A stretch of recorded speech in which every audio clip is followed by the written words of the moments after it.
Bueno, buenas. Un saludo a todos. Es un gusto estar en la Casa Encendida siempre. Hace unas semanas también tuve ocasión de estar otra vez en una de las jornadas de la Casa Encendida, que presta siempre tanta atención a lo que pasa en el mundo. En esta ocasión estamos en una sesión para hablar de nuevo de Ucrania, una sesión organizada con el IECA, el Instituto de Estudios sobre Conflictos y Acción Humanitaria. La sesión la hemos titulado Nuevo telón de acero, perspectivas de la invasión de Ucrania, y vamos a hablar con Jesús Núñez y con Ruth Ferrero Turrión sobre lo que es el tema que nos ocupa desde hace un mes. Nos preocupa y nos tiene a todos preocupados, ¿no? Intentando analizar casi minuto a minuto cómo va evolucionando el conflicto y bastante desconcertados, ¿no? Un día parece que los objetivos de Rusia son unos y las resistencias de Ucrania son otras, y al día siguiente nos parece que Ucrania es más fuerte de lo que pensábamos y que Rusia puede tener otros objetivos que todavía nos cuesta entender, ¿no? Yo creo que vamos a empezar esta sesión, que va a durar 1 hora y media, donde vais a tener también la oportunidad de enviarnos vuestras preguntas e intentar responderlas entre todos. Y vamos a hacer primero una aproximación al tema, una recapitulación de lo que ha sido este largo mes ya de guerra de nuevo en Europa, hablando un poco de los antecedentes, ¿no? de cómo hemos llegado aquí, cómo nos despertamos el 24 de febrero de madrugada, ¿no? Ya con la confirmación de que en Europa se estaba produciendo una guerra, y era una guerra de agresión, y una guerra nada más y nada menos que lanzada por Rusia.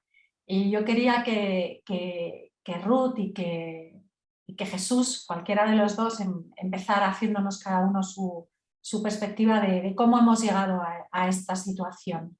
No sé si, Ruth, por ejemplo, ¿te gustaría empezar a ti? Bueno, como queráis. Muchas gracias. Buenas tardes, Aurea, Jesús. Buenas tardes a todas y a todos, y encantada de estar en la Casa Encendida, aunque sea en estas circunstancias que ha comentado también Aurea en la presentación.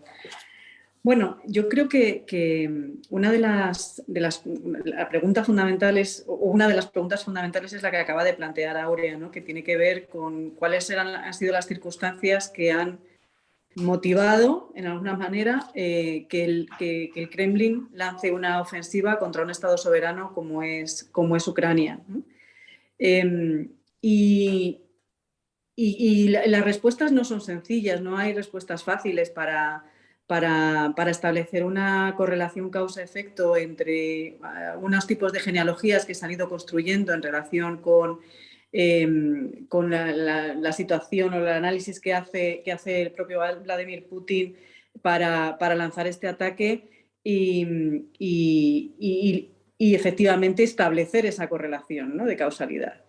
Creo que podemos hablar de muchos relatos que se han ido construyendo. Está el relato de la ampliación de la OTAN, por ejemplo, ¿no?, como uno de los grandes motores, digamos, que se han instalado, digamos, en la percepción rusa del acorralamiento.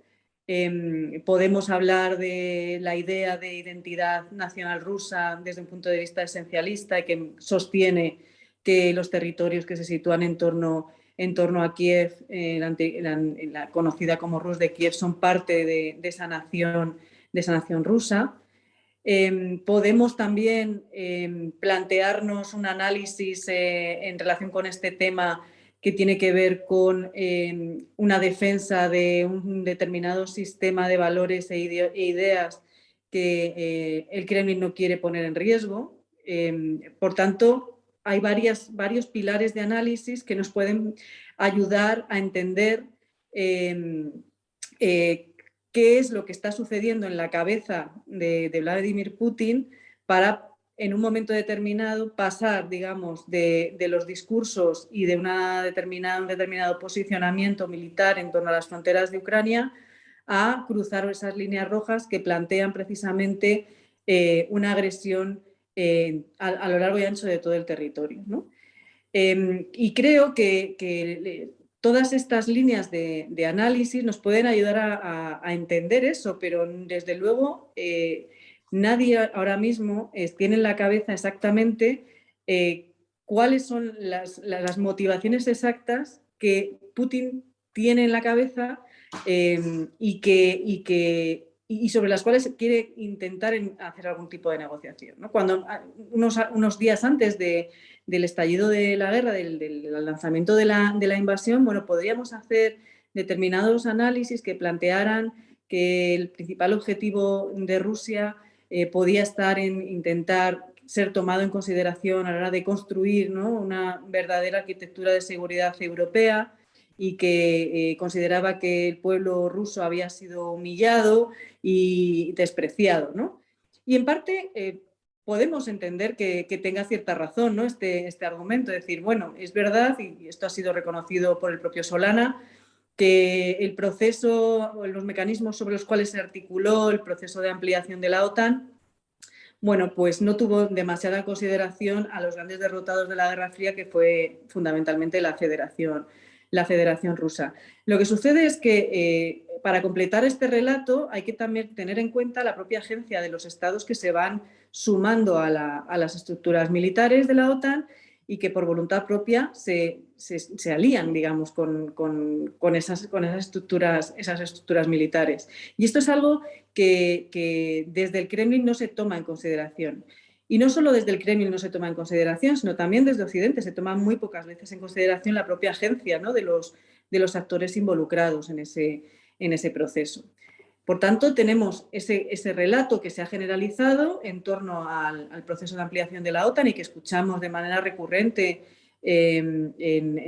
por analistas, por medios de comunicación, etcétera, etcétera, pero que siempre parece que queda incompleto, o te cuentan un lado, te cuentan el otro, pero quizás lo más conveniente sea poner las dos patas encima de la mesa.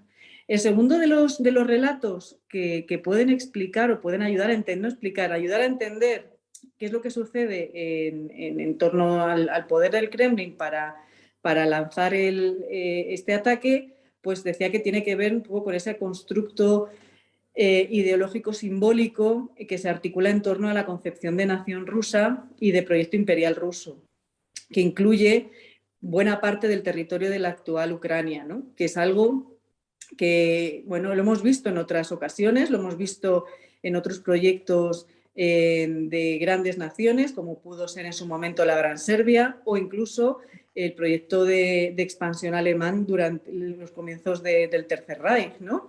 Bueno, intentar controlar territorios en los cuales se considera que tiene que llegar los límites de esa idea imperial o de esa idea de nación, en este caso rusa, ¿no? Sobre qué datos empíricos sostiene Vladimir Putin en sus discursos, en sus publicaciones, que esto es así. Bueno, pues una herencia de una tradición imperial, primero zarista y luego soviética, que básicamente plantea que con la disolución de la Unión Soviética quedaron 25 millones de rusos fuera de las fronteras de la Federación Rusa y que quiere que se incorporen a esa nación amplia de Rusia. Y además a esto se suma el hecho de que históricamente se considere como el nacimiento de esa propia nación rusa, ¿no?, desde esta perspectiva etnocéntrica, que la Rus de Kiev forma parte, ¿no?, de ese origen de la nación rusa. A partir de ahí, yo creo que podemos también bajar un poco más al terreno y ver los intereses geopolíticos y geoestratégicos se plantean, ¿no?, en torno al control del territorio ucraniano. Y ahí encontramos unas reivindicaciones por parte de Moscú que tienen que ver con ese cinturón de seguridad que considera esencial para su propia supervivencia, que consiste en tener el control de los territorios de Bielorrusia y Ucrania, fundamentalmente. Es importante en este punto recordar que Ucrania fue el segundo estado más poderoso de la Unión Soviética, en el cual se fabricaban las bombas nucleares, las cabezas nucleares, con una gran potencia industrial y, por supuesto, ¿no? Ucrania es conocida como el gran granero de Europa. Por lo tanto, también hay una serie de intereses geoestratégicos para para Moscú en tener un control y un acceso al Mar Negro y a determinados territorios que ahora mismo pertenecen a Ucrania y que también se encuentran detrás de esta agresión. Y por último, para dejarle paso también a Jesús en esta primera intervención, creo que también es relevante una intencionalidad que yo creo que subyace a esta agresión, que tiene que ver con una reivindicación de Rusia como gran potencia en un mundo en el que ha dejado de perder un peso específico que considera que no tendría que haber perdido y que Rusia intenta reivindicarlo a través del uso de la fuerza. De hecho, en los meses anteriores a la agresión rusa, lo que hemos podido ver es cómo los oficiales y diplomáticos rusos se encontraban a gusto debatiendo en igualdad de condiciones con los oficiales norteamericanos y en el marco también de la OTAN. Por primera vez, después de muchas décadas, Occidente se sentaba en el mismo nivel de debate, en nivel de igualdad con la diplomacia y la fuerza militar rusa. Y eso es algo que también reivindicaba y lleva reivindicando Vladimir Putin desde su célebre discurso, ¿no?, del año 2007. No me enrollo más en esta primera intervención, le cedo a Jesús la palabra. Muchas gracias, Ruth y Áurea, en primer lugar, por aceptar la invitación para participar en esta sesión de este nuevo ciclo y obviamente gracias también a la Casa Encendida por seguir animándonos a organizar y a proponer nuevas actividades. En relación con lo que Áurea nos estaba planteando ahora mismo, yo creo que buena parte de las razones que podemos identificar ya han sido mencionadas por Ruth. Luego, básicamente, aunque pueda añadir o matizar alguna de ellas, trataría de comentar o de responder a la pregunta dependiendo de en qué momento pongamos el cronómetro en marcha, podemos asignar responsabilidades de forma más o menos clara a unos y a otros, entendiendo también que no hay una única causa que explique todo, porque hablamos de una diversidad y una complejidad enorme de factores, pero claro, si ponemos el cronómetro en marcha el 24 de febrero de este mismo año, parecería que ahí no hay ninguna duda. Es Putin quien decide llevar a cabo una invasión, aunque no le llame así, aunque le llame operación militar técnica, una invasión en toda regla, por lo tanto es Putin quien viola el derecho internacional, entrando en un territorio soberano. Es Putin quien a continuación va a violar las normas más básicas de la guerra utilizando armas y tácticas que están prohibidas, y es Putin quien va también a violar el derecho internacional humanitario ideado precisamente para los no combatientes, masacrando indiscriminadamente a población civil, a no combatientes. Por lo tanto, desde ese punto de vista, sería cierto eso de que estamos en la guerra de Putin, puesto que él la inició y está en su mano y en su cabeza el poder pararla. Está claro que si Putin decide hoy abandonar Ucrania, se acabó la guerra, porque no hay nadie, ni Ucrania, ni ningún país europeo, ni de la OTAN, que esté ahora mismo pensando en lanzar una invasión contra Rusia. Por lo tanto, podríamos pensar que ha sido una decisión del propio Vladimir Putin que pone en marcha esta situación en la que nos encontramos ahora.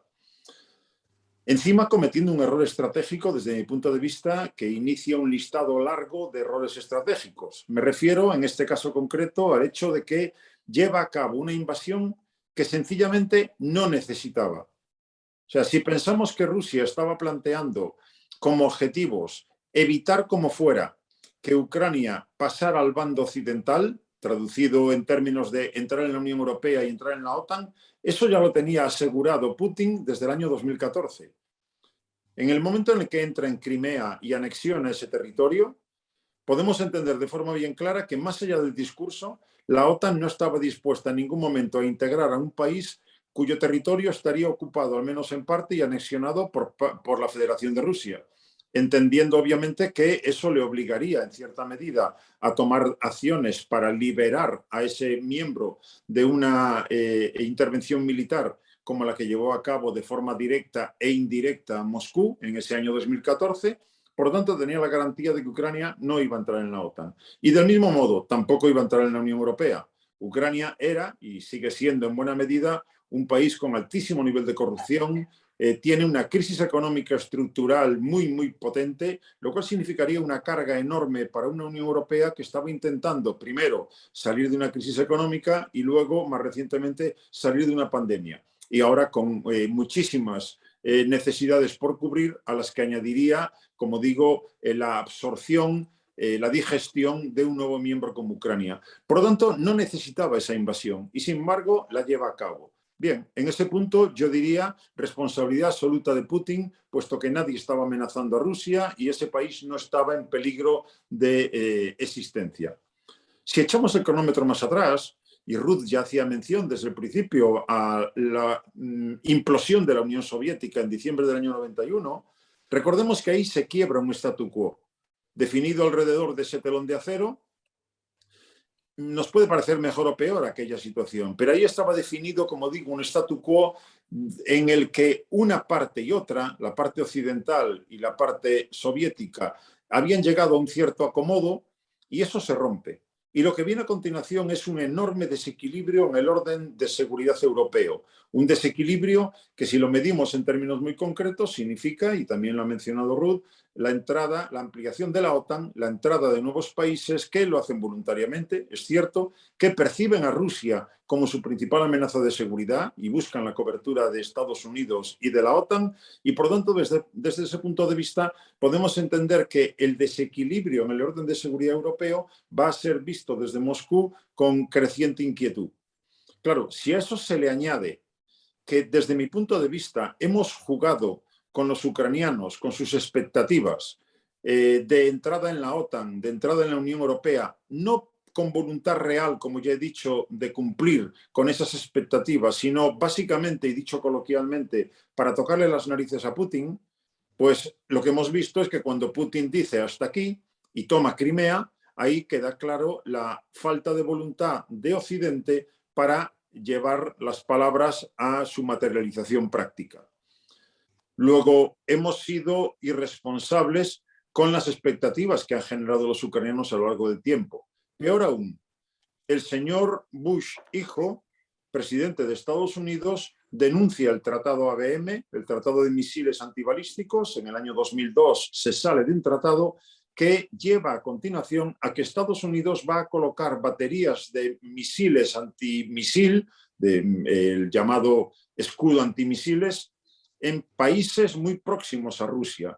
Y aunque el argumento oficial dice que eso se hace para hacer frente a la amenaza de países rebeldes, como obviamente podía ser Irán buscando armas nucleares, es inevitable que Rusia lo perciba como una medida que pone más en cuestión su propia seguridad. A eso se añade todavía después, con el señor Trump como presidente de Estados Unidos, la denuncia del tratado INF, la de fuerzas nucleares de alcance intermedio, que era un tratado que había llegado a que ambas partes, Moscú y Washington, renunciaran en su día al despliegue de los llamados euromisiles por parte occidental, los Pershing y los Cruise, y los SS-20 soviéticos. Pues bien, se queda Europa sin ese tratado, sin esas limitaciones. Y todo eso va a ser percibido por Moscú como creciente asedio.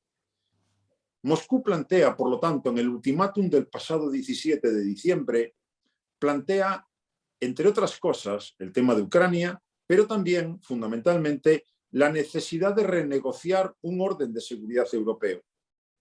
Porque esa es una cuestión que, si entendemos que la seguridad del continente necesita la participación de todos los países europeos, tenemos que asumir, por tanto, que Rusia también es un país europeo y necesita ser escuchado para encontrar nuevamente un acomodo, para restituir de algún modo ese statu quo que se había desequilibrado. Lo que no deja de ser chocante, y termino, es que cuando la OTAN y Estados Unidos, en dos cartas separadas, responden al ultimátum de Vladimir Putin, dicen que efectivamente hay espacio para negociar un nuevo orden de seguridad europeo. El propio Putin y su ministro de Exteriores dicen que eso que ha contestado la OTAN y que ha contestado Estados Unidos incorpora elementos positivos que hacen pensar que esa negociación es posible. Por lo tanto, es Putin, el 24 de febrero, cuando inicia la invasión, el que arruina la más mínima posibilidad de lo que era para él un objetivo estratégico, que era restablecer un orden de seguridad europea que tuviera en cuenta las necesidades de seguridad de la Federación Rusa. Es Putin quien cierra la puerta diplomática a una renegociación en el momento en el que es fácil imaginar quién se va a sentar ahora con Putin para renegociar un orden de seguridad cuando ese mismo Putin es el que ha violado el derecho internacional invadiendo un país. Otro de los errores estratégicos que cabe añadir a ese listado que antes mencionaba. Luego, creo que así de complicado es los antecedentes que nos llevan a la invasión, en la que lo que podemos ver, en definitiva, es que hay responsabilidades compartidas. Lo malo es que hemos llegado a una situación en la que se hace todavía más difícil resolver el tema de Ucrania, que podemos seguir analizando, y también el del orden de seguridad europeo. Muchísimas gracias, Jesús y Ruth. La verdad es que habéis hecho los dos unos planteamientos completamente complementarios y yo creo que muy redondos de lo enrevesado y realmente de todos los aspectos que están ahora mismo en juego en la guerra de Ucrania, que no es solamente una guerra una guerra de Rusia en Ucrania, que involucra muchísimos aspectos y nos toca a nosotros muy de cerca, ¿no? Quizá de ahí esta es la respuesta que estamos viendo y el alcance que está teniendo la guerra en todos nosotros, en todos nuestros gobiernos, ¿no? A mí ahora me dan un poco ganas de empezar a preguntaros cuestiones que tienen que ver un poco con el futuro a partir de la presentación que habéis hecho, pero antes de dar un poco este salto, como todavía tenemos tiempo, lo que me gustaría es detenerme un poco. Hemos hablado de los antecedentes y que ahora nos hicieseis un análisis de lo que hemos visto desde el 28 de febrero, porque hemos visto muchas cosas. Al principio parecía que veíamos una cosa, una operación rápida para quizá ocupar y tomar todo el país, y luego hemos visto que no, porque no ha podido Rusia, porque no le han dejado unos ucranianos que han mostrado una resistencia inesperada, porque no ha querido Rusia, hay más racionalidad por la parte rusa de la que podemos pensar. Realmente yo hay días en los que me cuesta mucho intervenir en sesiones como estas, porque la única certeza que tengo es que realmente no entiendo nada de lo que está pasando, ¿no? Entonces me gustaría aprovechar que os tengo aquí para que nos hagáis vuestro análisis particular de lo que ha pasado hasta ahora, ¿no? ¿Qué es lo que ha ocurrido? ¿Qué es lo que hemos visto en el terreno militar, pero también en el de las sanciones, en el diplomático? Es verdad que desde la primera semana se montó una mesa diplomática para negociar. También me gustaría que analizaseis qué hemos visto en Rusia, en Ucrania, en los propios europeos, en la unidad de los europeos, en la respuesta estadounidense y del resto del mundo, que no es en absoluto homogénea. Yo os invito a que nos hagáis un repaso un poco rápido de qué ha pasado en estas últimas 5 semanas. ¿Te animas a empezar tú, Ruth? Vale, bueno, una cuestión fácil, ¿no? Lo que nos planteas, sí. Sencillito, una cosa breve y tal. A ver, yo creo que una de las principales conclusiones que yo he sacado de lo que llevamos viendo durante estos 36 días de invasión rusa es, en primer lugar, la diferente naturaleza de esta agresión con la que vimos en Georgia, por ejemplo, o con la acción que se desplegó en el año 2014, ¿no? Con la anexión de Crimea y el posterior levantamiento de las fuerzas prorrusas en el Donbass. Y creo que además eso va revestido con una articulación, un discurso que, además de mesiánico, lo que plantea son cuestiones existenciales a la propia realidad ucraniana, ¿no? Y eso es algo que no habíamos visto tampoco con anterioridad, es decir, la negación de la existencia de la nación ucraniana por parte de Vladimir Putin. No lo hemos visto en otras agresiones que ocurrieron, ¿no? en tiempos anteriores. Yo creo que eso es uno de los rasgos diferenciales en relación con la guerra de Georgia o con la intervención en Moldavia o con la del Donbass, donde todavía en ese momento no había un constructo discursivo en esa dirección. A partir de ahí, otra de las diferencias es que se lanza aparentemente, y de nuevo yo estoy en la misma posición que tú, Aurea, porque hay veces que digo, no entiendo nada de lo que está pasando, ¿no? Entonces, me cuesta intentar racionalizar y analizar los datos que realmente son fiables, ¿no? en toda esta guerra. Y la segunda, decía que en esa segunda variable diferencial en relación con otras acciones militares rusas, era que en lugar de atacar a todo el territorio, se atacaba solo una parte del territorio. Y en esta ocasión se lanza un ataque por varios frentes al territorio de Ucrania. Y aparentemente se trata de una acción con una determinada intencionalidad. Claro, si vamos a lo que dicen los analistas de inteligencia, y estoy segura que Jesús podrá dar muchos más datos porque sabe mucho más que yo de esta cuestión, sí que se planteaba que podría lanzarse una ofensiva de este tipo, pero que en ningún caso las fuerzas desplegadas en las fronteras de Ucrania tenían la capacidad como para controlar todo el territorio de Ucrania, ¿no? Es decir, sí se podía llevar a cabo un ataque en varios frentes, pero no había capacidad de ocupación de todo el territorio. Sobre esta base, una de las hipótesis que más fuerza ha cobrado es la de intentar tomar el gobierno de Kiev de alguna manera, ¿no? Una de los planteamientos es: lanzó los tanques contra Kiev, Zelensky se muere de miedo, se coge un avión y monta un gobierno fuera de Ucrania para intentar, ¿no? Organizar la resistencia desde fuera, pero Zelensky se niega a salir del país, ¿no? Y esto desbarata en gran medida algunos de los planes que tenía Putin pensado para ese momento, es decir, aprovechar un vacío de poder en Kiev para, con posterioridad, poder controlar el territorio. Si esto hubiera sido así, probablemente el escenario en el que estaríamos sería muy diferente, por varias razones. Primero, porque no habría sido necesario un despliegue de la brutalidad militar que hemos estado viendo a lo largo de estas semanas, y por lo tanto no se hubiera generado la animadversión y la unidad del pueblo ucraniano contra el invasor, ¿no? Hubiera sido todo mucho más rápido y hubiera generado menos resistencias también desde Ucrania, ¿no?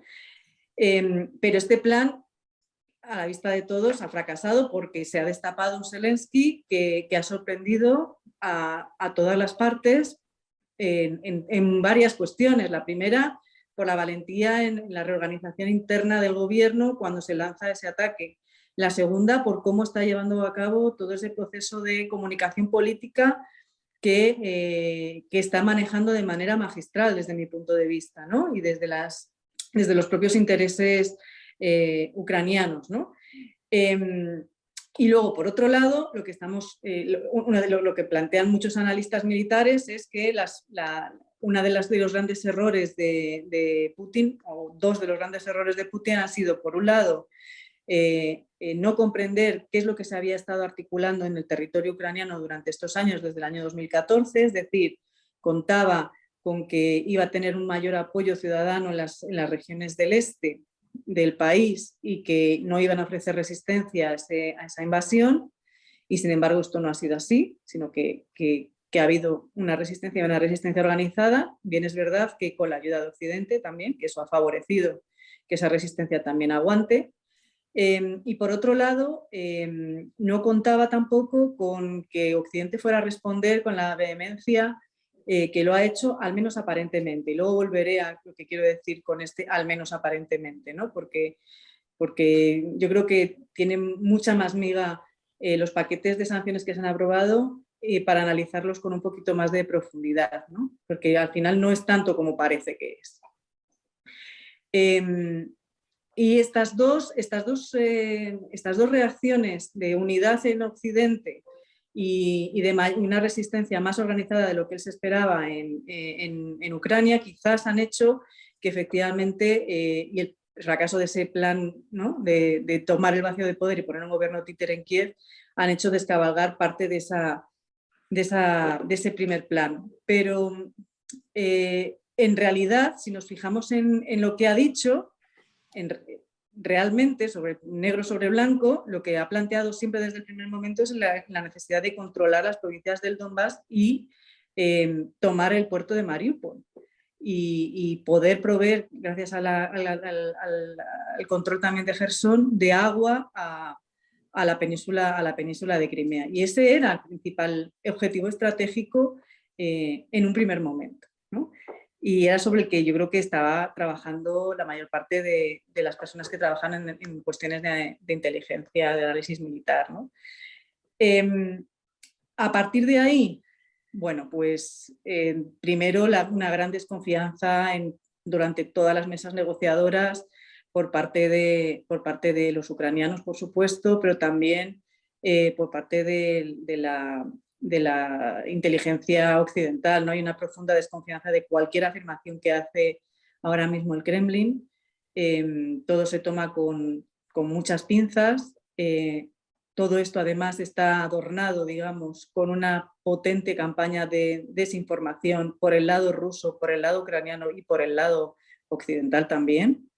Estamos viendo cómo los análisis que se están realizando en torno a la guerra, a la invasión, son absolutamente, en el caso además de la esfera de debate español, absolutamente moralistas en relación con la guerra. No hay un análisis real, en profundidad, de cuestiones que son esenciales, que introducen complejidad a los hechos, y estamos constantemente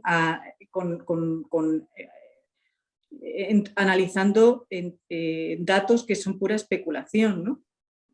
Porque ya no sabes qué creerte de lo que está llegando a través de los medios de comunicación.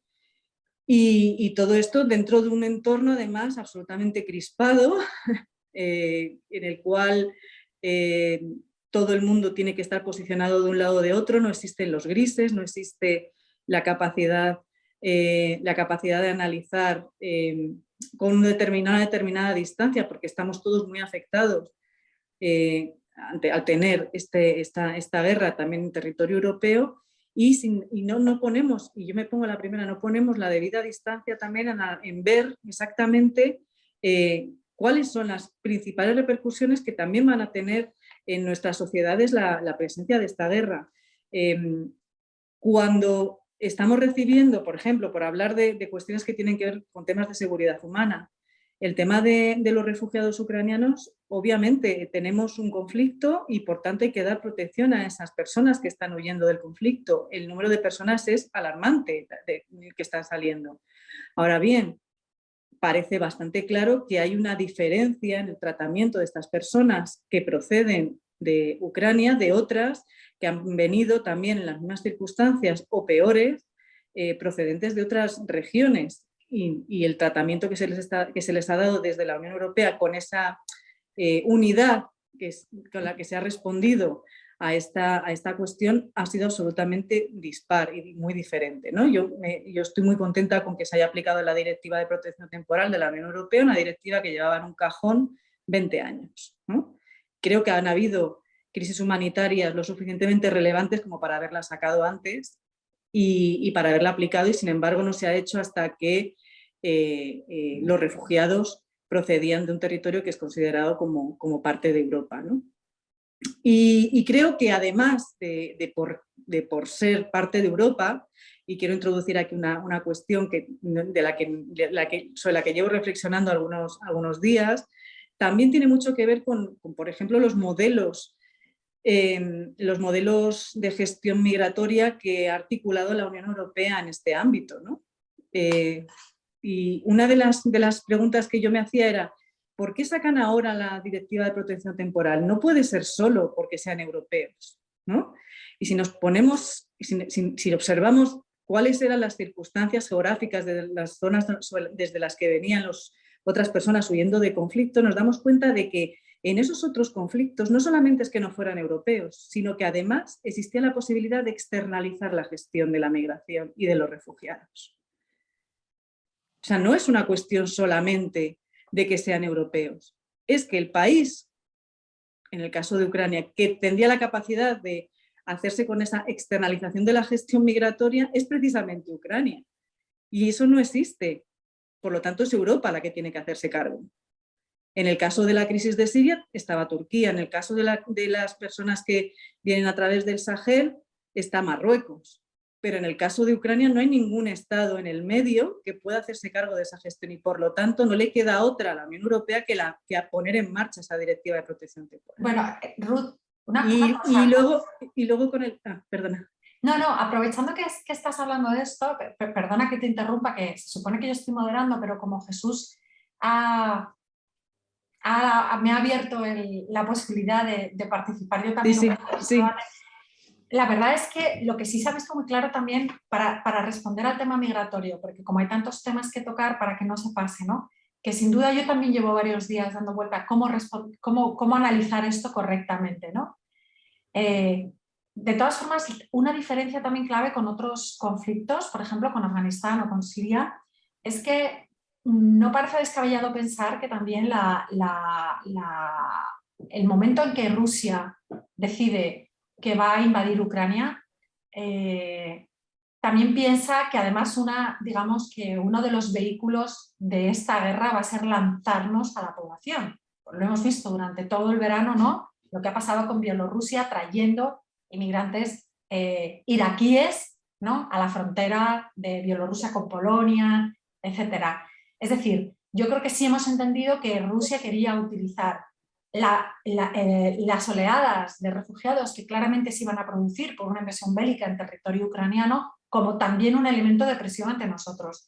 Entonces yo creo que el hecho de activar la directiva, y estoy de acuerdo contigo en tu planteamiento, y creo que esto nos tiene que llevar a mucha reflexión en Europa en cuanto a la política migratoria que queremos tener, y esto nos va a obligar de alguna manera a acabar con dobles estándares y con hipocresías, pero sí creo que en ese sentido sacar la directiva del cajón es una manera que ha tenido Europa también de demostrar que es que precisamente esa directiva es también una herramienta de protección que tiene la Unión Europea, es decir, asumir que no va a entender que los refugiados producto de la invasión de Rusia y de Ucrania, que están entendidos también como un elemento de presión hacia nosotros, no los vamos a asumir como un elemento de presión, sino que tenemos un instrumento que nos va a permitir por lo menos ordenar este flujo de refugiados. Entonces creo que en este caso no solo porque sean europeos y no solo porque haya terceros países en los que externalizar esta gestión, sino porque además ha habido un efecto de demostración de nosotros sí queremos, y ahí está la discusión, yo creo,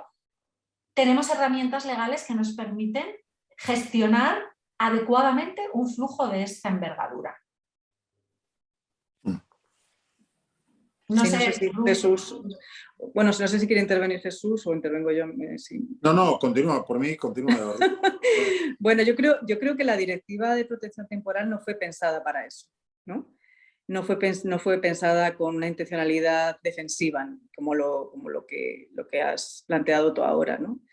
Y yo sinceramente no veo tan claro que Rusia haya pensado utilizar la llegada de flujos de refugiados procedentes de Ucrania como una herramienta ofensiva contra Europa. No, me da la sensación de que esto no estaba en los planes de Putin, ¿no? Y al compararlo además con el tema de Bielorrusia, pues yo es que no creo que sean los mismos casos. Primero por el modus operandi, segundo por la intencionalidad política directa que tenía Bielorrusia en aquel momento y tercero por el número de personas, ¿no?, que estaban siendo desplazadas en ese momento a la frontera de Polonia y de Lituania, ¿no?, a las fronteras de Polonia y de Lituania. Creo que en un desplazamiento de 5.000 personas con una intencionalidad política como fue en ese momento lo que hizo Lukashenko, obviamente no obedece a la implementación de la directiva de protección temporal porque el número de personas no es significativo, ¿no? No es lo suficientemente significativo como para haberlo aplicado. Pero salvando esto, yo creo que una de las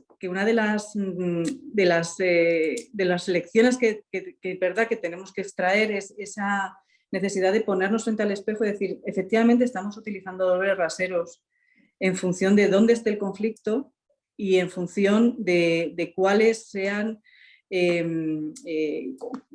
de cómo articular, digamos, una política, en este caso de asilo y refugio, que permita una buena gestión de los distintos expedientes, porque esto es algo que precisamente, como no se ha aplicado nunca, está generando muchos problemas en los registros, en el seguimiento de las personas involucradas, que por fortuna rápidamente se han intentado solucionar, pero habían pasado ya 2 o 3 semanas de salidas muy numerosas desde Ucrania, y se estaban viendo ya presencia de mafias y de tratantes de personas en torno a esas fronteras. Pero por no quedarme solo en el tema de la seguridad humana de los refugiados y dar un pequeño salto, no voy a gastar mucho más tiempo, creo que es importante también avanzar en el tema de las sanciones y ver cómo ha respondido la Unión Europea y el norte global, porque, de nuevo, una de las cosas que yo creo que ha planteado también Aurea es que es verdad que hay unidad desde el norte global, pero no es la mayoría del planeta la que está respondiendo de la misma manera ante esta agresión, ¿no? Hay otra serie de países que están, o bien que es verdad que se abstuvieron en la Asamblea General de Naciones Unidas, pero que están teniendo otro tipo de comportamientos y mantienen una serie de relaciones económicas muy fluidas y muy ventajosas también en relación con Rusia, ¿no? En el caso de las sanciones europeas, es verdad que se han aprobado unos paquetes sancionadores, quizás de los más duros que hemos podido ver en relación con otros, en comparativa con otros casos. Es verdad que se han tomado decisiones muy rápidas en un corto espacio de tiempo, pero también es verdad que estamos viendo cómo esos paquetes de sanciones también tienen unos agujeros muy sustantivos, ¿no?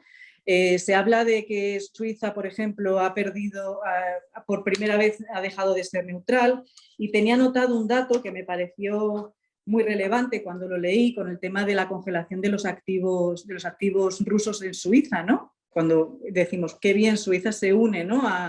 al cierre, ¿no? A la congelación de los activos rusos, y el dato era bastante desconcertante, porque de los 213 millones de dólares que tiene Rusia en Suiza, solamente había congelado 6,2, con lo cual es como no congelar absolutamente nada, ¿no? O como lo que escuchábamos esta mañana en relación con Alemania y la importación de hidrocarburos y el pago de esos hidrocarburos, ¿no? A través de un banco determinado, que justamente es el que no está desconectado del sistema SWIFT. Es decir, hay una serie de cuestiones que quedan todavía por ir cerrando, porque no nos encontramos en la disposición, ni tampoco con la voluntad política suficiente de cerrar, como decimos que queremos hacer, todas las relaciones con Rusia, dejarla absolutamente aislada en ese ámbito. Y esto es algo que el otro día repetía Borrell, es que estamos dando un montón de dinero a Rusia durante cada día. Y eso hace que el sistema ruso no colapse, el sistema económico ruso no colapse, ¿no? Por tanto, yo creo que está muy bien el haber reaccionado todos de manera conjunta, está muy bien tomar decisiones relativamente rápidas, que también creo que no están siendo tomadas de manera muy estratégica, sino bastante de manera reactiva. Pero también creo que es importante poner encima de la mesa que no todo se puede limitar a una operación de comunicación política frente a nuestra opinión pública, y que además, si estamos en una guerra con todo. Y esto es algo que, de nuevo, creo que falta también por parte de nuestra clase política. Jesús, te toca. Sí, en esa misma línea yo creo que buena parte de los elementos que ha puesto Ruth sobre la mesa cabría calificarlos, o al menos yo así los veo, como errores estratégicos por parte de Putin. Me situaría en ese punto. Estamos en guerra con Rusia. Lo digo por ligarlo con algo que decía Ruth muy al principio de su intervención. Estamos en una guerra con Rusia y la guerra tiene varios frentes, y uno de ellos es el de la propaganda, evidentemente. Me preocupa, por ejemplo, que estamos tomando como palabra sagrada todo lo que nos viene de Kiev, como si la propaganda, la desinformación solamente la generara Rusia. En fin, la batalla del relato, como también has dicho, Ruth, la está ganando por goleada Zelensky, un auténtico maestro, un auténtico descubrimiento, sea él, sea su equipo, pero el hecho es que la narrativa rusa se ha venido abajo. Recordemos que la narrativa era, primero, no va a haber invasión, sino que lo que vamos a hacer es salvar a los ucranianos, que son como nosotros, son rusos en definitiva, salvarlos de un gobierno nazi y genocida. Y eso se le ha venido abajo completamente. Y por el contrario, un líder cuestionado como era Zelensky, a día de hoy es una referencia absoluta de capacidad de resistencia y de liderazgo de una sociedad que encima ha ido inclinándose cada vez más hacia el oeste y no hacia el este. Es decir, más hacia la Unión Europea y la OTAN que hacia Moscú. Por lo tanto, ese es también un error estratégico por parte de Putin. Errores estratégicos que llevan a entender que ha sobrevalorado sus propias capacidades militares cuando en el terreno se ha demostrado que no han sido capaces en esa primera etapa de lo que podemos calificar como una guerra relámpago, no han conseguido provocar la caída o la desaparición de Zelensky y colocar en su lugar a un títere, fuera Yanukovych o cualquier otro, que inmediatamente reformara la Constitución para declarar la neutralidad, el abandono de la idea de la OTAN y la Unión Europea y el reconocimiento de Crimea y el Donbass como territorio ruso. El plan A no ha salido, ha sido un auténtico fracaso por sobrevaloración de las fuerzas propias.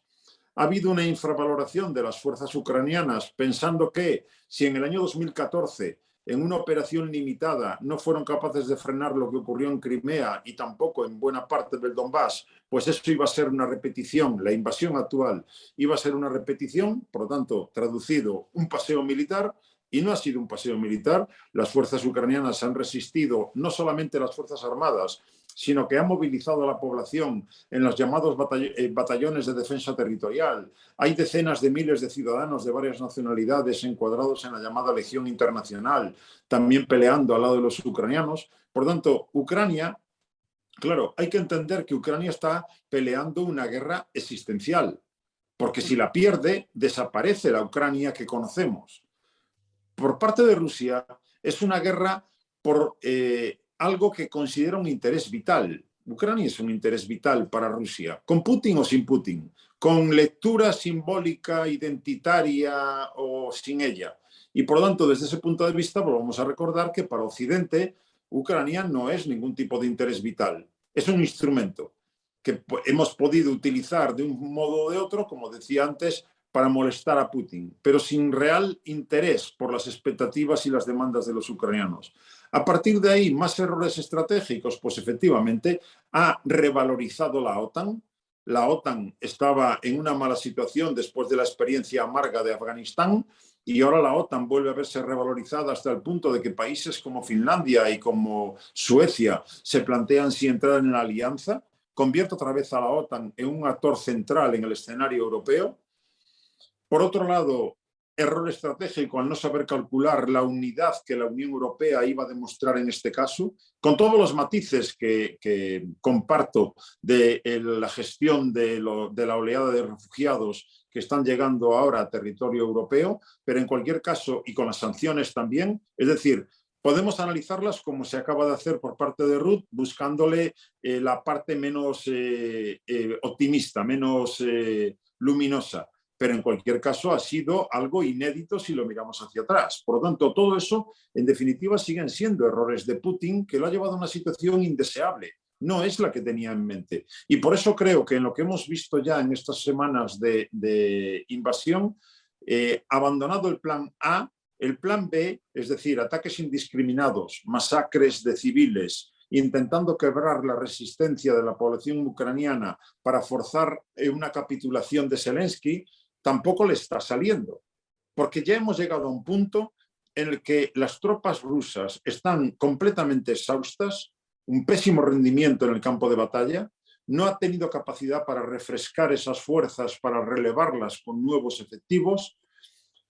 A día de hoy, creo que Rusia tiene claro que no va a conseguir la victoria militar, si por eso entendemos la capitulación de Kiev.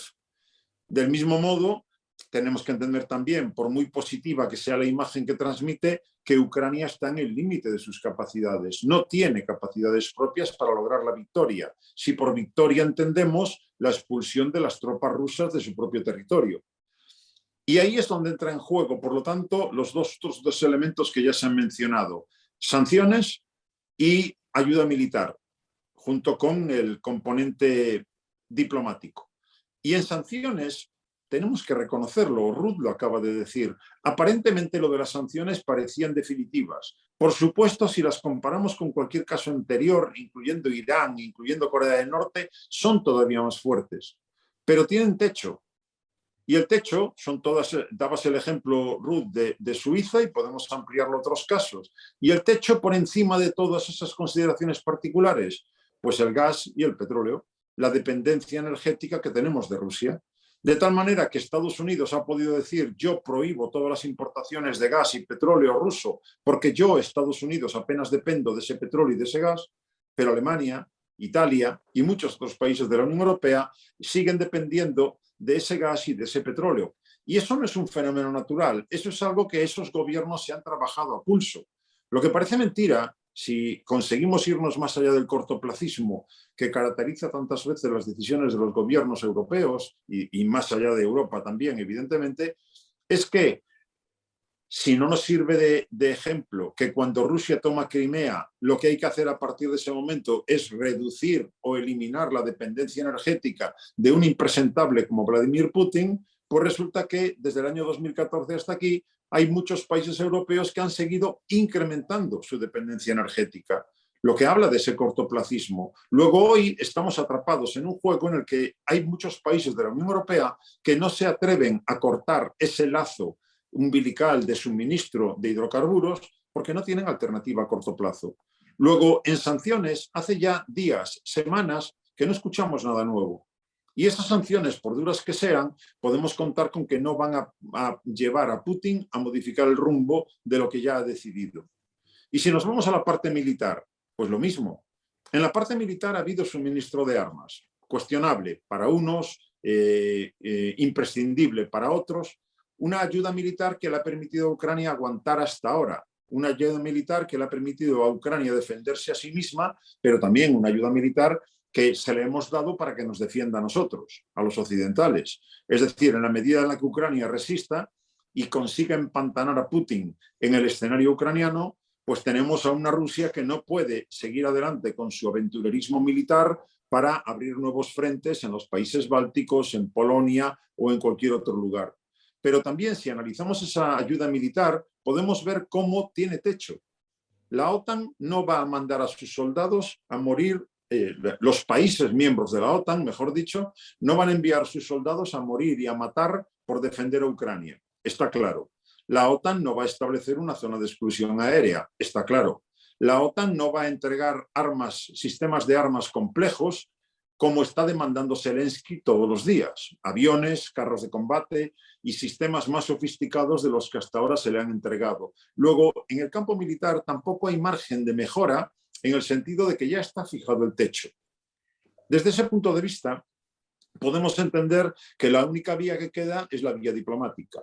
Y la vía diplomática creo que hasta ahora, hasta esta misma semana, en fin, hasta antes de ayer, por ser más concretos, lo que teníamos no era un proceso negociador. Teníamos un proceso de encuentros en el cual Rusia ponía sobre la mesa las condiciones de la capitulación de Ucrania.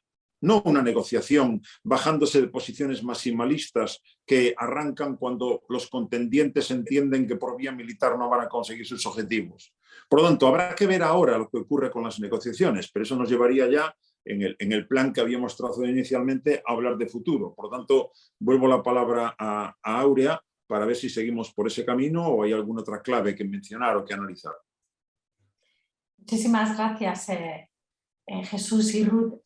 Jesús, tú has mencionado, hablando de las sanciones, has dicho que las sanciones, llegados a este punto, que ya hemos tocado el techo del gas y del petróleo, que estamos viendo que algunos países incluso se están planteando, de hecho, asumirlo, pero ya veremos si esto termina sucediendo o no. Pero has dicho que las sanciones, a dónde han llegado ahora, pese a su nivel de intensidad y de amplitud, no van a apartar a Putin, a Rusia de su rumbo, ¿no? pero yo me pregunto realmente hoy, mañana comienza abril, ¿cuál es el rumbo de Rusia en Ucrania? Porque no sabemos, yo por lo menos no acabo de entender qué es lo que persigue, y esto está relacionado también con lo que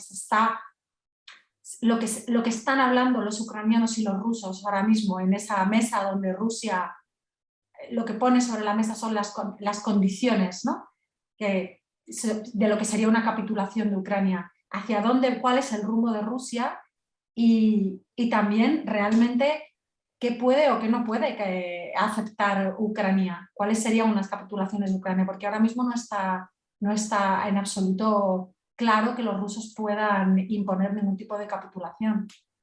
Desde luego, capitulación parece claramente que no, pero mi idea es que, en función de lo que estamos viendo, desde luego no se está produciendo una retirada de las tropas rusas. Hablamos de redespliegue, reposicionamiento, pero en ningún caso de retirada. Si hace falta algún dato concreto, vemos cómo las unidades militares rusas que están alrededor de la capital, alrededor de Kiev, están cavando trincheras, están fortificando sus posiciones. Eso no lo hace si te vas a retirar. Lo que está haciendo, por lo tanto, Rusia es refrescar tropas, volver a rellenar logísticamente la capacidad de combate de esas unidades, buscar refuerzos. Los bielorrusos, por ejemplo, está presionando a Lukashenko para que acompañe a Rusia en la siguiente fase de la ofensiva, reposicionando unidades para dirigir y concentrar más el esfuerzo principal del combate hacia la zona del Donbass. Mariupol es obviamente la clave fundamental desde ese punto de vista, porque entiendo que Putin todavía sigue creyendo que la victoria militar es posible, aunque sea por puro aplastamiento, es decir, aunque sea con mal funcionamiento sobre el terreno, la superioridad militar rusa es innegable. Luego, ¿y es posible, Jesús? ¿Es posible la victoria militar rusa? Yo creo que no. Yo creo que a claro de hoy, si por victoria consideramos, ya digo, la capitulación de Zelensky e incluso su desaparición, si no física, al menos política, para colocar a alguien del gusto de Moscú, creo que eso hoy no lo tiene en sus manos. Por lo tanto, el plan mínimo, el objetivo mínimo que puede plantearse Putin hoy es el Donbass. El Donbass por varias razones. Por un lado, para de ese modo garantizar un corredor terrestre que una a Crimea con el territorio de la propia Federación Rusa. Y por otro lado, porque el Donbass es la base industrial de Ucrania, aunque la haya destruido en buena parte, es el carbón de Ucrania y es, ahora vamos conociendo más sobre los datos de yacimientos subterráneos de gas muy importantes, tanto submarinos frente al mar de Azov y del Mar Negro, como terrestres. Ahora, se habla de que puede ser la segunda reserva de gas más importante del continente europeo, si excluimos a la propia Rusia, evidentemente. Por lo tanto, Rusia busca también quedarse con la parte, digamos, útil de Ucrania, de tal forma que, si esto se dirige hacia una fragmentación del país, lo que quede de una Ucrania gobernada por Zelensky o quien le pueda suceder sea, por decirlo así, la parte pobre del país y que sea, por lo tanto, una carga adicional para la propia Unión Europea en reconstrucción, en asistencia y protección de esa población desplazada y refugiada y en acomodarla al contexto de la propia Unión Europea. Luego, entiendo que por ese camino es por donde están yendo las cosas. Visto así, y sabiendo que Ucrania, como digo, está llegando al límite de sus capacidades, tanto de capacidad militar propia como de lo que pueda esperar de las sanciones occidentales y de la ayuda militar que le pueda prestar países occidentales. Cuando nos vamos a la mesa de negociaciones, lo que está puesto ahora sobre la mesa es, en primer lugar, neutralidad de Ucrania. Neutralidad. Ucrania ya es un país neutral a día de hoy, no está en ningún bloque militar. Pero claro, neutralidad a cambio de garantías. Es que tenemos un precedente histórico. Recordemos 1994, el memorándum de Budapest. Cuando Ucrania renuncia a sus armas nucleares, era la tercera potencia nuclear en aquel momento, lo hace a cambio de que países como Estados Unidos, Rusia y Reino Unido, seguidos inmediatamente de China y de Francia, los 5 miembros permanentes del Consejo de Seguridad, firman como países garantes de que si algo afecta a la seguridad de Ucrania, responderán. Y sin embargo ha pasado lo que ha pasado. ¿Quién va a dar garantías hoy a Ucrania de que si mañana Rusia vuelve a las andadas va a tener el respaldo para garantizar su seguridad? ¿Quién más que esos 5 países en este planeta pueden dar garantías de seguridad? Y si las que dieron no han servido para nada, ¿cómo puede Zelensky firmar un papel donde diga neutralidad a cambio de garantías? Por lo tanto, una elección muy difícil y cómo venderla luego a la opinión pública ucraniana.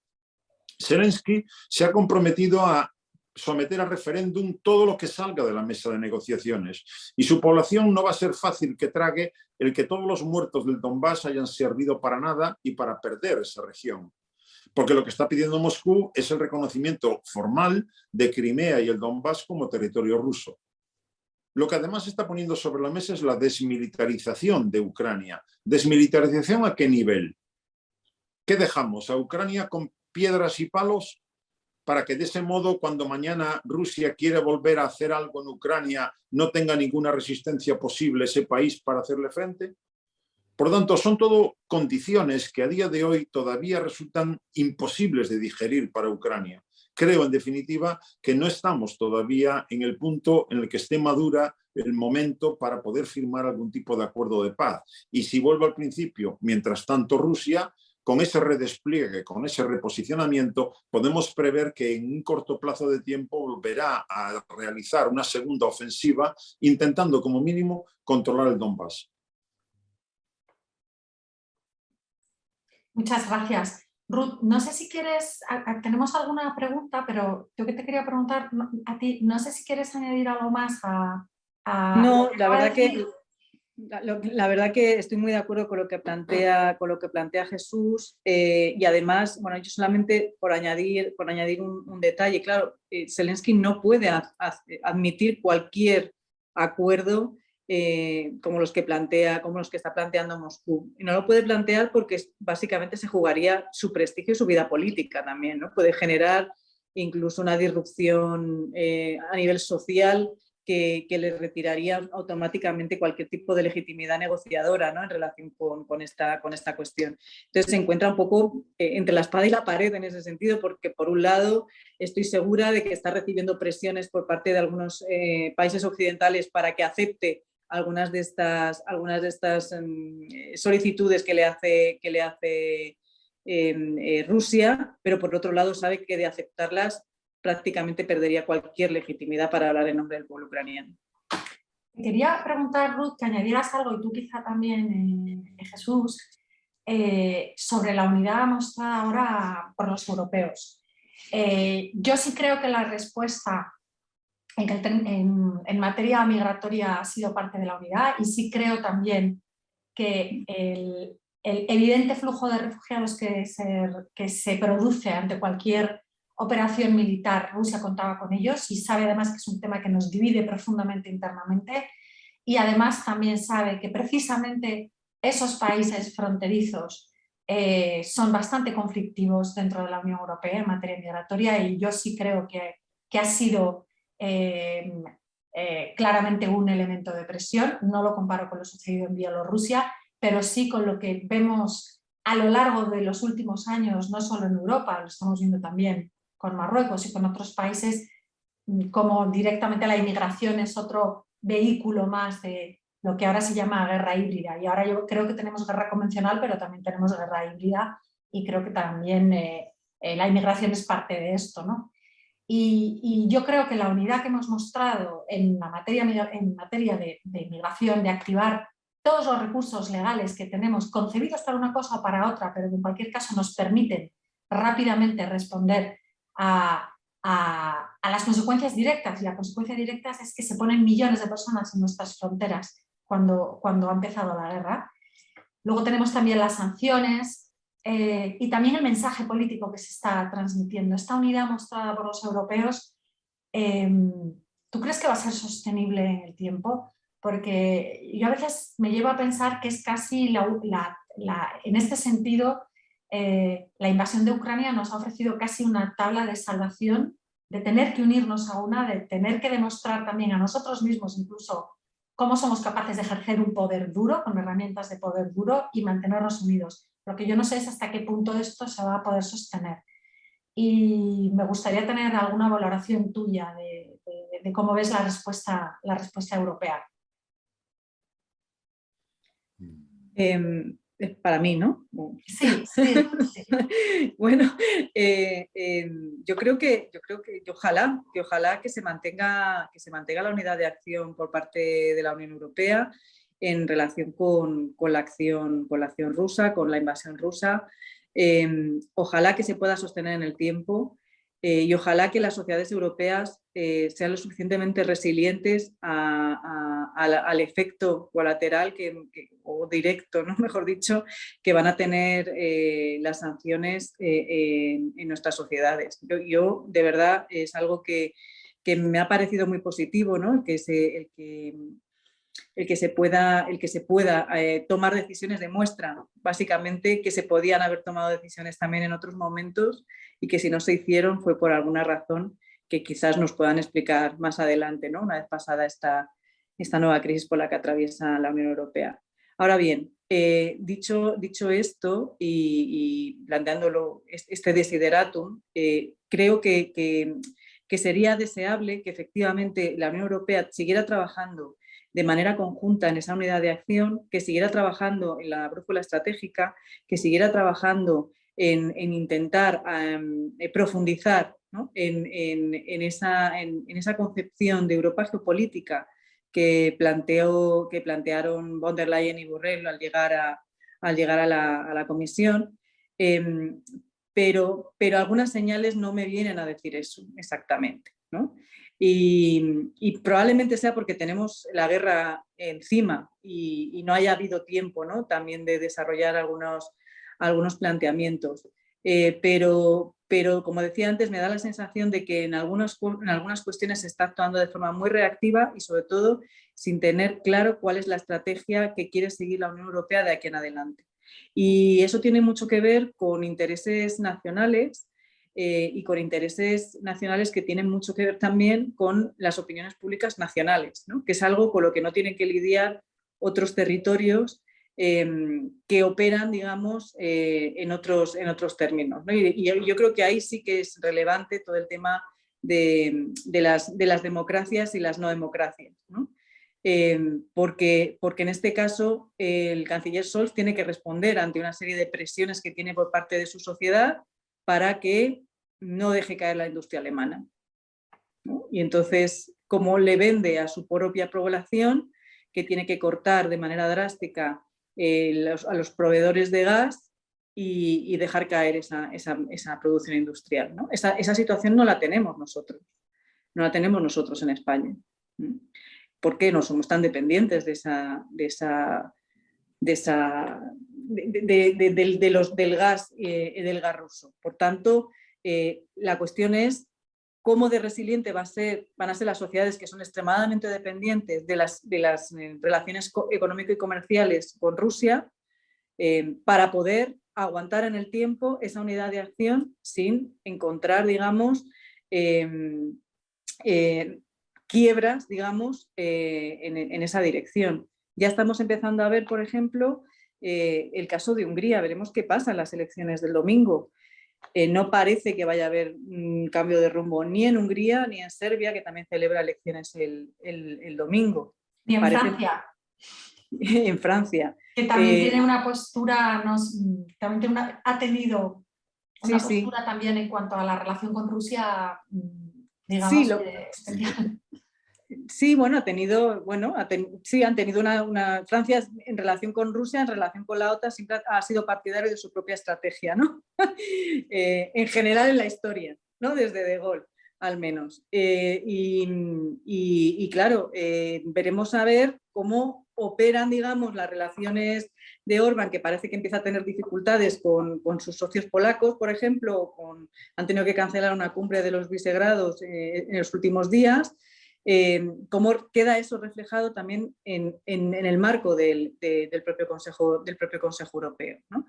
¿Cómo va a interrelacionarse Serbia, país candidato, con la Unión Europea si vuelve a ganar Vučić y sigue los mismos planteamientos que tiene ahora de las relaciones con Rusia, que es la única capital, Belgrado, que ha reforzado las líneas las comunicaciones aéreas con Moscú, por ejemplo, ¿no?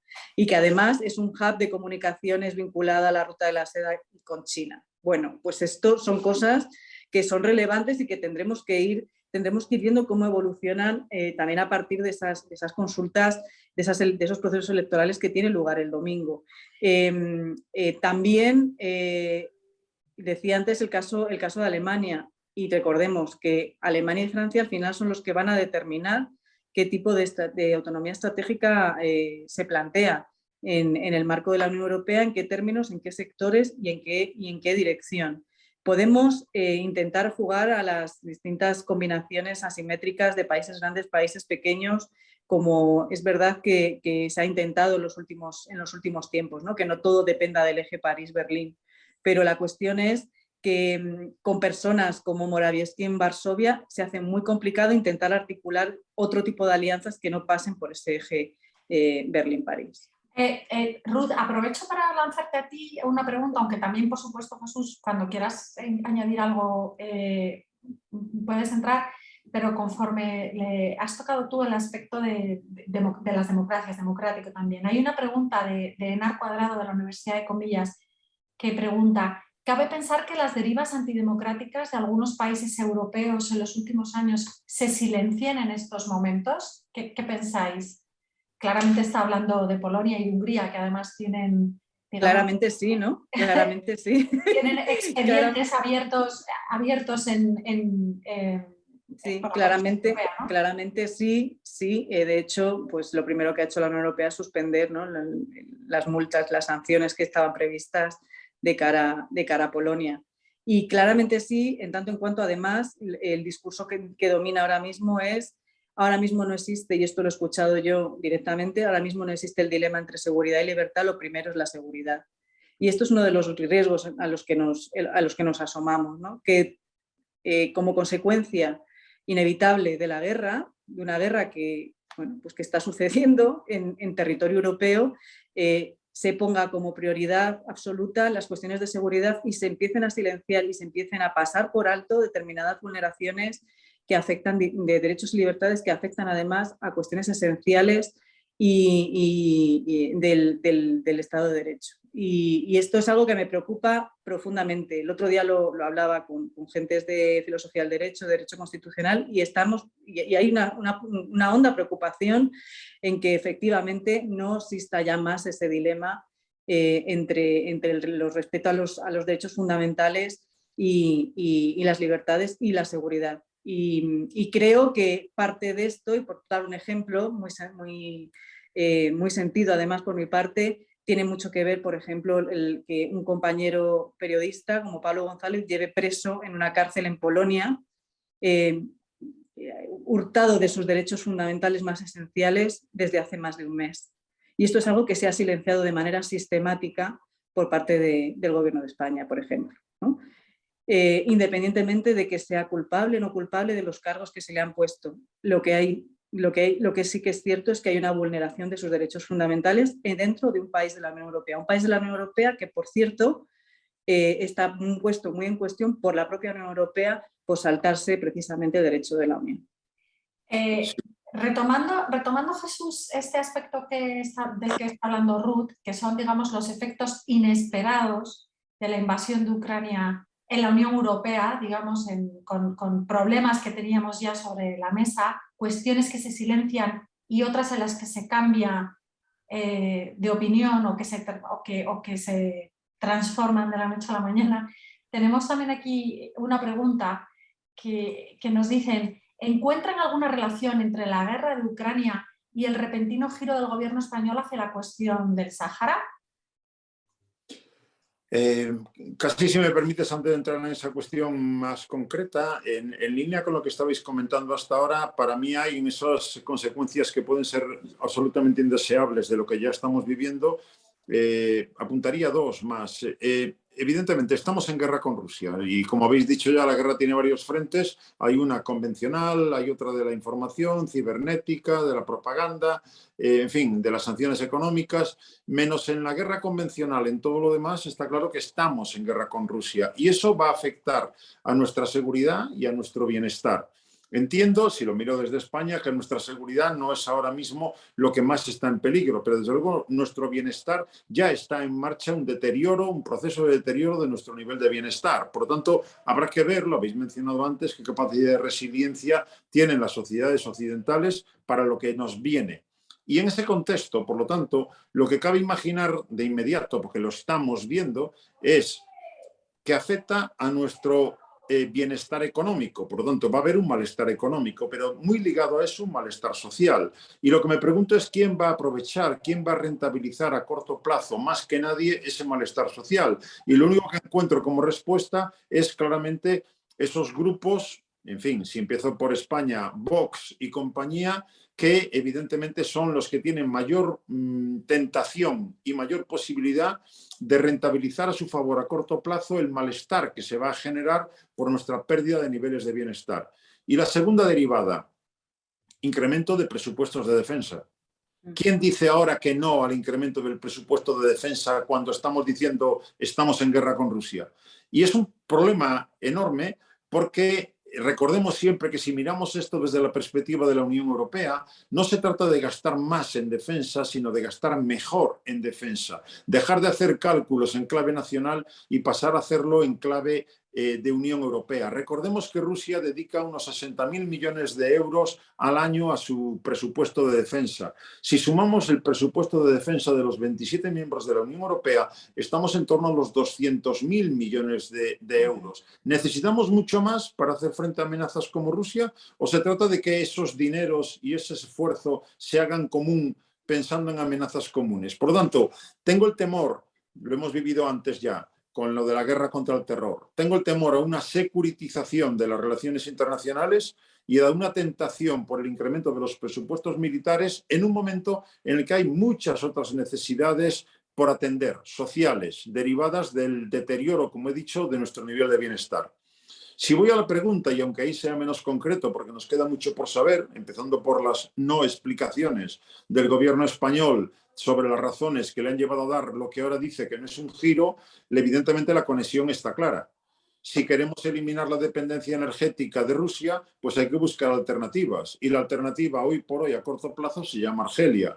Y Argelia conecta con Marruecos. Y Marruecos, visto desde España, es el gasoducto Medgas, el que trae el gas directamente por tubo submarino, y el Magreb Europa, que trae el gas a través de Marruecos. Por lo tanto, lo que está haciendo España es una apuesta, lo que ha hecho el gobierno español, es una apuesta por convertir a España en un hub fundamental para alimentar de gas no ruso al resto de los países europeos, aprovechando nuestra posición geográfica, aprovechando nuestra capacidad de regasificación y aprovechando nuestra capacidad de almacenamiento. En cualquier caso, quedan asignaturas pendientes. Queda, por un lado, unir ese gasoducto MidCat, el que va por el país, el que va por Cataluña, a las infraestructuras francesas. Y recordemos que Francia nunca ha estado dispuesto hasta ahora a promover esa conexión, lo cual nos convierte, como hemos visto ahora, en una isla energética. Luego, esa es la conexión y entendamos que la apuesta que ha hecho el gobierno es,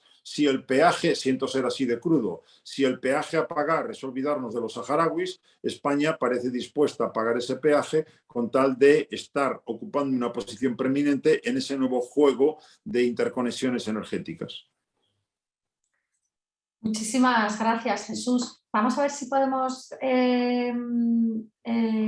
responder algunas preguntas más. Había una, la primera, que es muy fácil, esta la puedo responder, que nos decía Santiago González, nos preguntaba: en la situación actual, ¿es quimérico reclamar que España suscriba tratados de prohibición de armas nucleares y otros tratados de desarme? Bueno, en este sentido hay que indicar que España es miembro del tratado del TNP, del Tratado de No Proliferación, y también es miembro de la iniciativa de Estocolmo para el desarme nuclear. Entonces, en este sentido no es quimérico. España es parte del entramado del régimen de no proliferación. Y luego también en el tema nuclear nos pregunta Diego Alejandro con respecto a la amenaza nuclear y teniendo en cuenta los bombardeos rusos a central cercanos, bueno, él pone a centrales nucleares como la de Zaporilla, ¿es realmente una amenaza posible? Contestaría telegráficamente, es inviable hoy día, es irreal la posibilidad de que España firme el Tratado de Prohibición de Armas Nucleares. No lo ha hecho ninguna de las 9 potencias nucleares y no lo ha hecho ninguno de los países de la OTAN, en la medida en la que el último recurso de cobertura de su propia seguridad son las armas nucleares que ofrece Estados Unidos en el marco de la OTAN. Luego, desde ese punto de vista, sería deseable, pero entendamos que ese tratado que hoy está ya en vigor no nos acerca de inmediato a un mundo sin armas nucleares, en la medida en la que hay muchos países, empezando por el propio Estados Unidos y Rusia, que están llevando a cabo los planes más ambiciosos de toda su historia en la modernización de sus propios arsenales nucleares. Por lo tanto, vamos a seguir en un mundo bajo la amenaza de la destrucción mutua asegurada, desgraciadamente, durante mucho tiempo. En el segundo caso, los ataques que ha habido hasta ahora, hoy se hablaba de unos 300 soldados rusos que han sido evacuados desde la zona de Chernóbil, puesto que han recibido unas altísimas dosis de radiación, de radioactividad, por haberse movido en una zona con esa alta contaminación radiactiva y que previsiblemente todo apunta, desgraciadamente, a que van a morir buena parte de ellos. No estamos hablando de una central nuclear, porque a veces se confunden las cosas, como algo parecido a un arma nuclear. Lo que podemos esperar en el peor de los escenarios es que de una central nuclear se produzca algún tipo de accidente, deliberado o no, que emita radiactividad a la atmósfera. Pero eso no es nada parecido, obviamente, a una explosión de un arma nuclear que deliberadamente busque matar. De momento, sin descartar nada, a estas alturas es imposible descartar nada, desde luego a estas alturas las armas nucleares no son la opción más probable, pero en cualquier caso está en manos de Putin el poder llegar hasta ellas en algún momento. Pues Ruth, no sé si quieres añadir algo más, porque estamos... No, por mi parte, nada más. Son las 17:59 y yo creo que vamos a cerrar perfectamente a tiempo. Yo quiero agradecer de nuevo a la Casa Encendida y a IECA por haber organizado esta reunión, por llevar a la Casa Encendida y a la sociedad española estos debates en español sobre temas internacionales. Muchísimas gracias Jesús Núñez, codirector del IECA, muchísimas gracias Ruth Herrero, profesora de Ciencia Política en la Universidad Complutense. Gracias a todos vosotros por haber estado durante toda la sesión. Me ha sorprendido ver lo estable que se ha mantenido la audiencia. Gracias por todas vuestras preguntas y yo creo que todavía nos queda mucha guerra por delante, ¿no? y grandes cambios que tendremos que seguir analizando. Muchísimas gracias. Desde luego, un placer por mi parte. Recordad que la siguiente sesión es el próximo día 5 de abril y lo dicho, un placer haber tenido esta sesión y este tiempo compartido tanto con Aurea Moltó, directora de Política Exterior, como con Ruth Ferrero, profesora de la Complutense. Muchas gracias y hasta la próxima. Muchas gracias a todos.